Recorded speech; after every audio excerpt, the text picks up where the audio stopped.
Good morning, cultists. Welcome back to another Unbalanced Breakfast with Cthulhu's.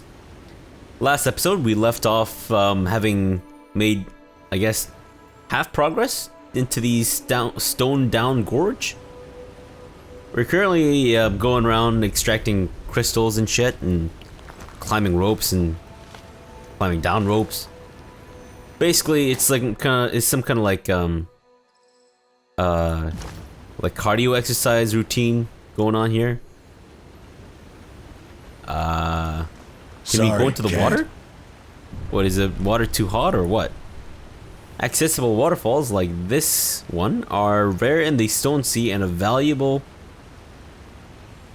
resource. The water that flows into the depths below forms one of the major nether streams that sustains the region's scattered populations. Fantastic. Oh, can we dislodge this? Let's do it. We can use an iron pole or just use raw strength. Raw strength every time. So what does that do? Okay, so I guess as a dead beastman's body is now accessible for pillaging and looting. Oh, we can actually go into the water. And there was nothing in there. What the hell? Am I supposed to leave something in there? No. Because there's nothing in there. Lies. I tell you. Lies. That looks like a very precariously perched or jammed rock. Ah, traps. Found something. Good job, whoever discovered it. We've received another incomplete charcoal. Fantastic. And horde bracers. Can't do that. You sure about that? You sure you can't do that? Oh, can we get more crystals? Yes. See? This is what I mean by like hauling crystals with our naked body, because that's apparently what the description is or the picture here is showing us. And naked crystal hauling has apparently leveled up Siren. So let's give you some. I don't think we need to put vitality into you, but then again, you do tend to run headlong into melee range a lot to cast your spells and shit.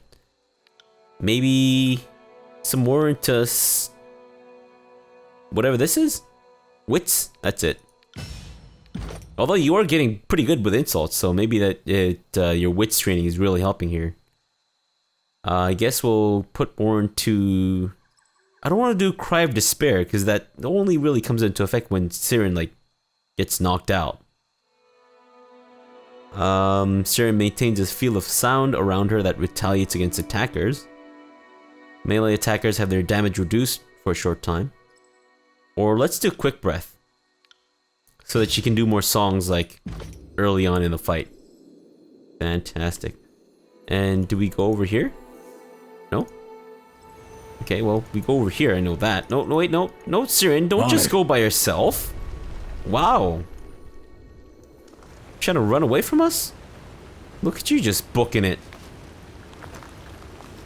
No, move as a team, thank you very much, Siren. Unappreciated when you do that.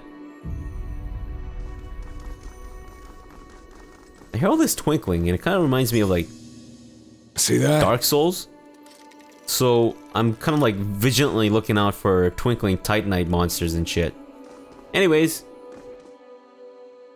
Okay, we've encountered a beast woman. Time to do the beast voice, I guess. Do not move, human. She sniffs suspiciously at the air. Explain or die. What has human come seeking from Stonesucker Den?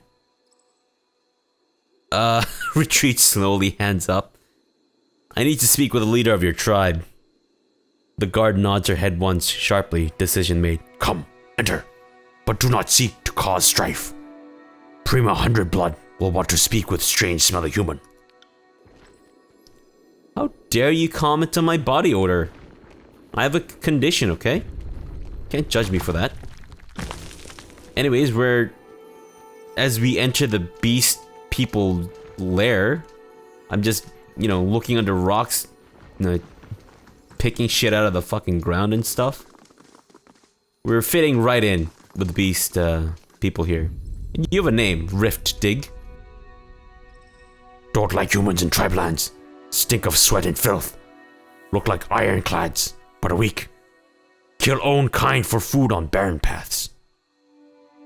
Why would ironclad disfavored slaughter innocent travelers on the roadways? He cocks his head to one side, thinking, how should Beastman know thoughts of humans?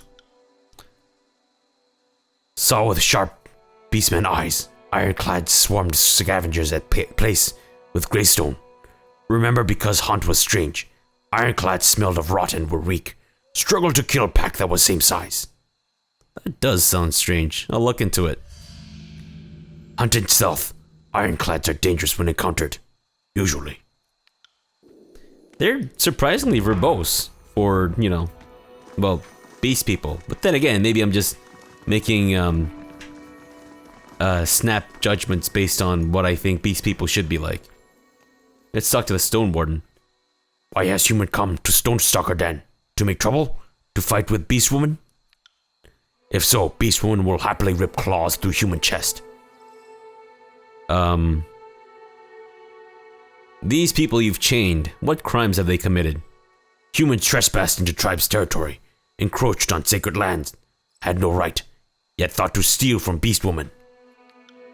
100 Blood says to keep humans. Primo will decide what to do with humans, whether to kill or release. Humans seem interested in trespassers. Is it because captives are also human? Or because human is also trespasser? Well, that's a philosophical question for the ages. I've been sent to find a group of missing settlers. I believe these are the captives.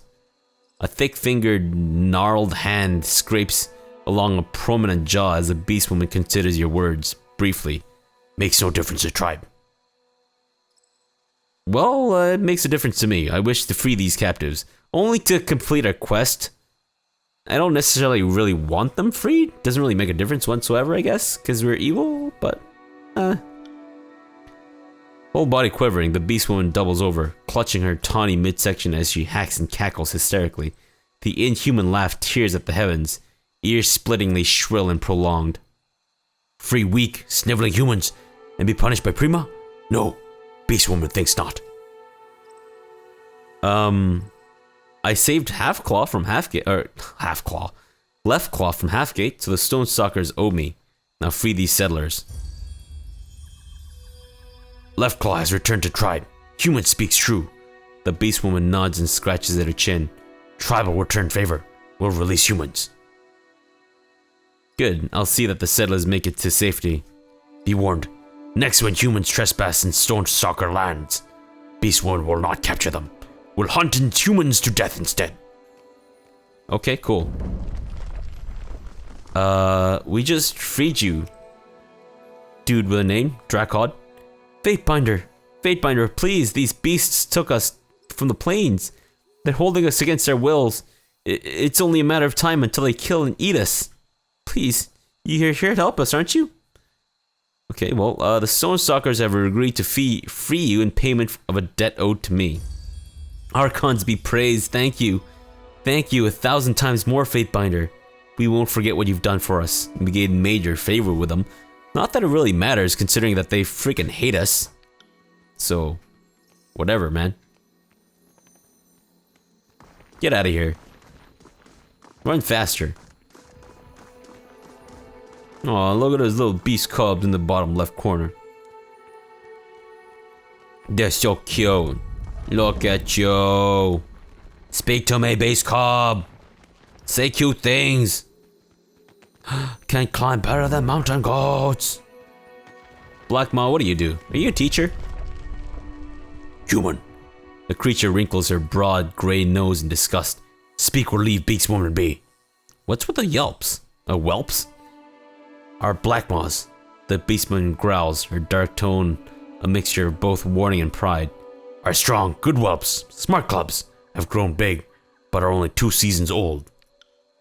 It is early for whelps to leave brood hole and roam loose, but Prima needed den to cage humans who hunted elder teeth.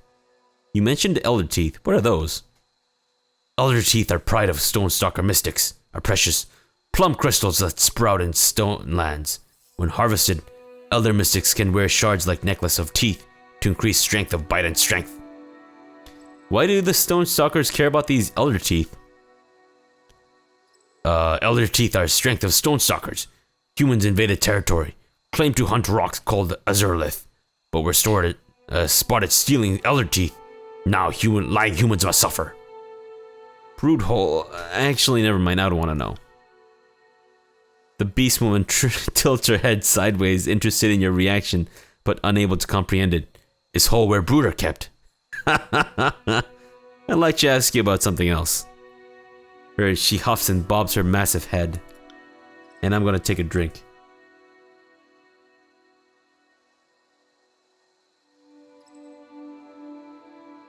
Human stench makes Beast Woman itch. Yip quickly, or scamper flee.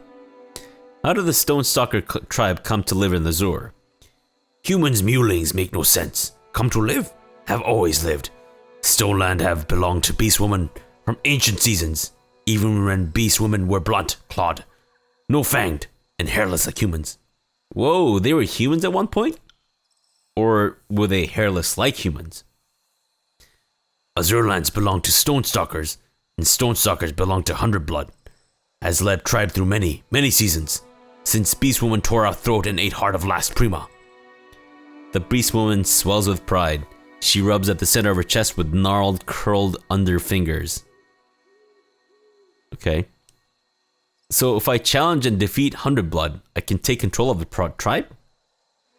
The Beast Woman chortles and bobs, the sound disturbing like a rabid hyena. Clearly your words have provoked her amusement. If? Yes. But no human can survive fight with Hundred Blood. No human can beat Prima to Stone Stalkers. She cackles that disturbing high profile of warble, that hyena howl once again. Please try. Please. Please. Tribal will enjoy watching Fatebinder die. How many is many seasons? How old is Hundred Blood? More than 5 many times again. What? More than 5 many times again. Mystics count have decreed many 100 seasons of blood. Never mind. Okay. Whoa, is this guy invisible? It's a mystic? Okay. Well, what can we do here? We can jump. Using our athletics. But I don't think we can get back? Because I didn't see an option to jump from here to the bridge. So I'm assuming that it's a one-way trip. Let's see what's down here. Whoa. Hello. We got ourselves an indigo. Yes. Fantastic. And these guys use weapons? Really? I thought they'd be too proud to use weapons. They're like, oh, look at our sharp claws and teeth and things. As you approach, a hunched elderly beast woman digs furtively at the ground. She startles at the sound of your footfall and rears up, clutching a gleaming shard of azurlith to her chest. Leave Mystic be. Speaks for soil, communes only with Stone Stalker tribe lands. The Stone Stalkers and tribe lands. And human is neither tribe mate nor rock. Well, if you want me to get Dwayne Johnson over here, then yeah, I'll do it. But do we really need to involve the rock here? He's a busy man, and he seems like he's doing a lot of good work. So, do we really want to bother the rock? Come on, guys. Before we speak to you, Hundred Blood, I'm gonna loot everything that you have. And I'm assuming this is kind of what you have. I don't know if it's actually what you have. It's just boxes that you're standing next to, so who knows? Are you gonna speak? No. That's unfortunate. I was really hoping that you'd speak so I wouldn't have to do this voice anymore. Human. The leader of the Stone Stalker tribe furrows her brow at your approach. Feral, amber eyes tracking your every step. Who approaches Hundred Blood? Strongest in all Stonelands. First, Free Prowler. Beast woman who reaches without bounds. Mystic and Prima to Stone Stalker tribe. She sniffs deeply, nostrils flared as she parses your scent. Human smells like will of alpha, like snarling over fresh kill. Unusual, but still unwelcome. Why has strange, strong stinking human crept into tribe's den? Bray now for Hundred Blood. Prima of great Stone Stalkers. Hurry, human, or beast woman will grow bored and chase like bleeding prey. There's a spire deep in the mountains of the Stone Sea. Tell me, how do I reach it? Humans speak of horizon rock called Dawning Spired Howling Rock, yes? pines for that which towers deep over mountain peaks. She glances in the direction of the distant spire, huffs and scratches one teat.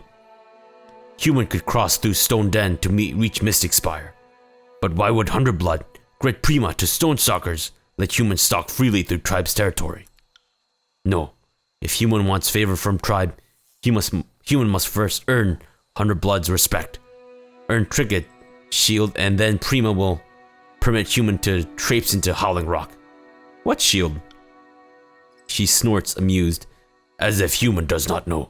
Yes, Hundredblood speaks of shield that belonged to humans called Tearsman's toughest protector in all of Stonelands. His mystic shield that Chorus pests have sniffed and dug ceaselessly for, but cannot find. She licks her fangs, feeling particularly self-pleased. Because shield belongs now to great Stone Stalkers. Okay, well, I'm looking for it. Can you tell me where it is? Tribe has shield, yes, is proof of Hundredblood's prowess. Could trade shield to human. She scratches the side of her head with one long curved claw. But why should Beast Woman want to? Okay, well, what do you want in exchange? Disfavored predators, hunters, and enslavers of whole Beast Woman tribes have slunk and burrowed into rocks at Jagged Maw. In short seasons, we'll be scratching at tribe's den. We'll be threat to cubs and elders. She crooks two wickedly dark, curved claws at you, in both accusation and violent demand. Prima will trade human to shield to human if human agrees to hunt and slaughter ironclads in Beast Woman lands. Okay. Sure, I'll slay those soldiers for you. Good, human. Kill disfavored for tribe, then can slink to Spire Shine in Gulf Glow and beg Red Fang for shield. What? Did you just tell me where it is? Or are you just crazy go nuts? I'm assuming it's the latter. Can I get out of here this way? Eliminate the humans at Jagged Maw Shrine. With pleasure. Human cannot pass to Howling Rock, not without permission of Prima. Okay, well, then will you just let me get the hell out of here, please? Can I... Oh, I can actually get out of here in one go? Fantastic. Oh, right, we have a missive, apparently. On the subject of the spires. Dear Charnel, based on what you've told me, it seems a stretch to believe these events are mere coincidence or circumstance. Kyros' Edict of Execution was a setup for someone to claim Ascension Hall. To think that Kyros did not know what would happen is a massive underestimation of the Overlord's long view. You have been thrust into the arena of the mighty. Your options are retreat into obscurity, suicide, or rising to the occasion. I suggest the third option. If I were you, I would use my connection to the spires to see if they will all awaken to my presence. Every Tearsman sees the spires in the horizon. If they know you are the master of the spires, they will see you each time they look to the sunset or sunrise. Foster a reputation for power. Make others fear you. This is what I've seen Kyros and every living Archon do for as long as I've lived, and there's reason for this. There's a practical case that power and a reputation insulate you from threats, but there's that lesser known element that I can't prove, but I know in my heart can be true. The fear and love of others will strengthen your magic. This last part I've inferred from my discussions with Bledenmark. In the few times he has spoken of his gruesome work of slaying those who might rise to threaten the Overlord, he has hinted that it's easier to kill the rogue elements before they become famed and fearsome. In my lifetime, I saw Graven Ash change from an unknown militiaman to a fearsome general, and I can assure you, he did not have the power to shield his warriors in those days when he was without title or reputation. The Archons will never, ever discuss the origin of their power, because such knowledge might be used against them. But I've known all of the Archons to be obsessed with the presentation of power. Your connection to the spires will all but guarantee the Archons will want control and destroy you. It's a question of if, not when. Start thinking and acting like an Archon. As far as I'm concerned, you are an Archon. The Archon of the Spires. We are quick to place labels on powers, Yeah, on powers that we easily spot. And history is replete with archons of fire and ice. It is foolish to think that there must be a word for the thing before an archon can control it. Other way around, the archons show us what is possible, and we must step to their dance. Okay, my office. Should we let's ask about the archons and how they've risen to power. Dear Myelthus, I appreciate the insight and am honored by your vote of confidence. Your missive made mention of Graven Ash and how you've known him since before he wore the title of Archon of War. Can you tell me more of what you observed of his rise to power? If I am indeed an Archon, it's safe to say I wasn't born knowing what I can or can't do, and it stands to reason I might learn something from the stories of the other Archons. Charnel. Fantastic. Let's go back to the map. And where should we go? Jagged Maw Shrine, or the Aurora Spire. Our mission is to go to, where is this? Greystone Valley. Go back to Grayson and Jagged Maw Shrine. Let's go back to Grayson first. Tell them that, you know, that we rescued those people. And then we'll go to, it's Jagged Maw Shrine that we go to next. I immediately forgot where I was supposed to go for the optional quest. That's how terrible my memory is.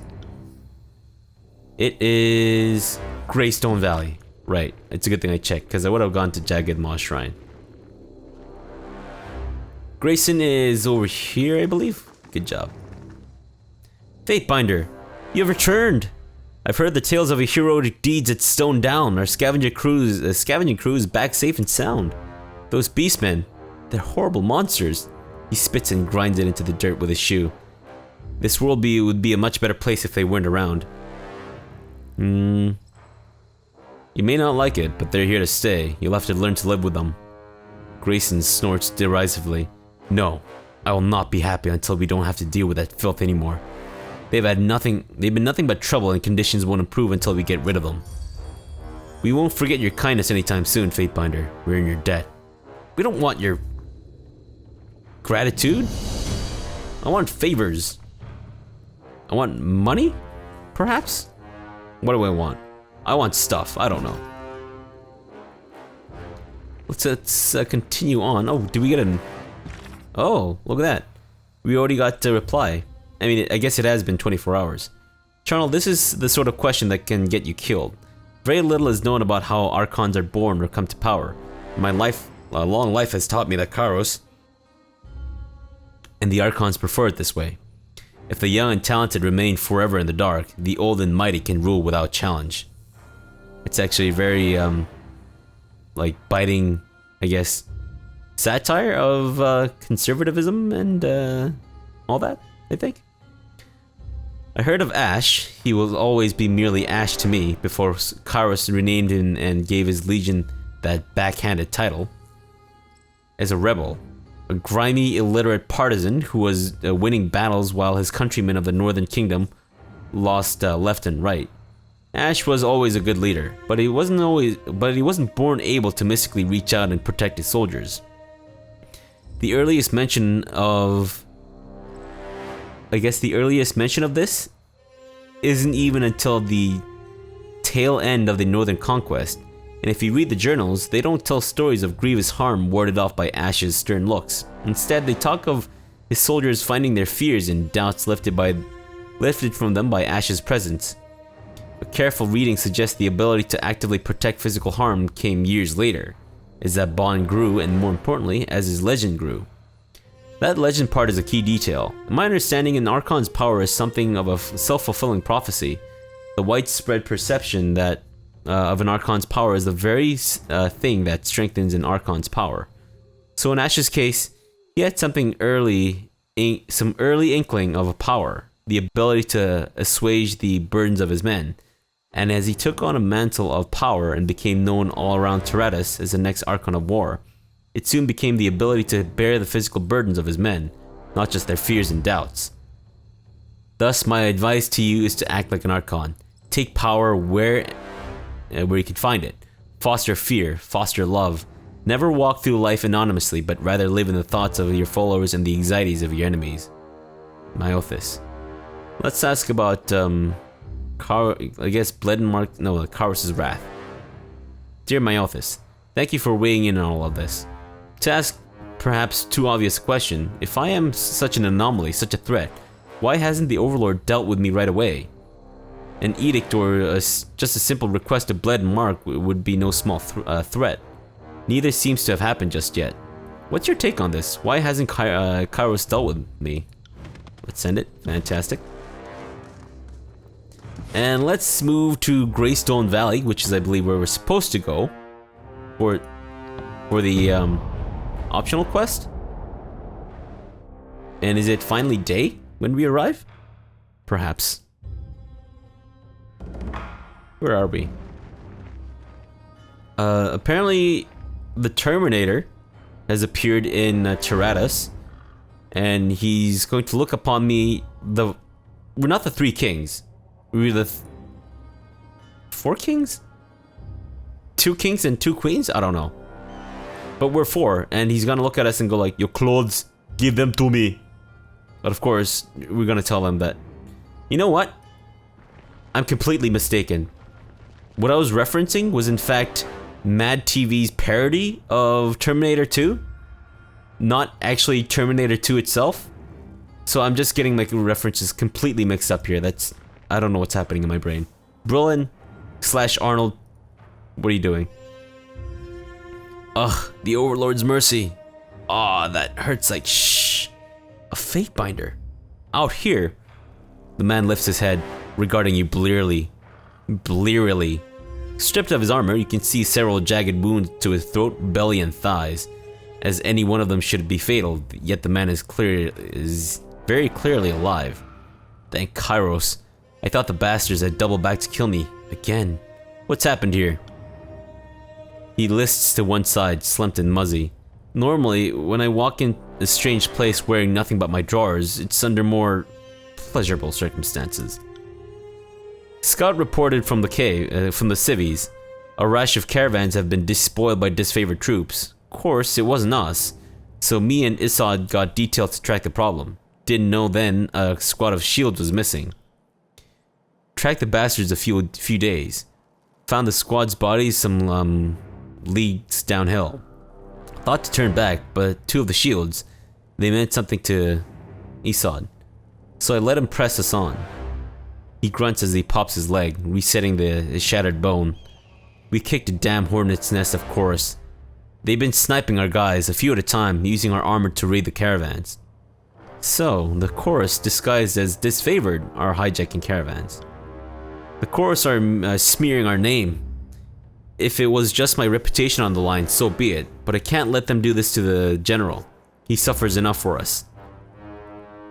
Let me guess, you'd like me to step in and take authority on the matter. Damn right I do. You're a Fatebinder, aren't you? Well, I just want justice and blood. Should we just kill him? Let's do it. Well, let's be evil. Slide a blade between his ribs. I can't promise justice, but I can make you bleed. Nice. He grunts and grabs for the handle of the knife, but doesn't move otherwise, too wounded and disarmed to fully resist.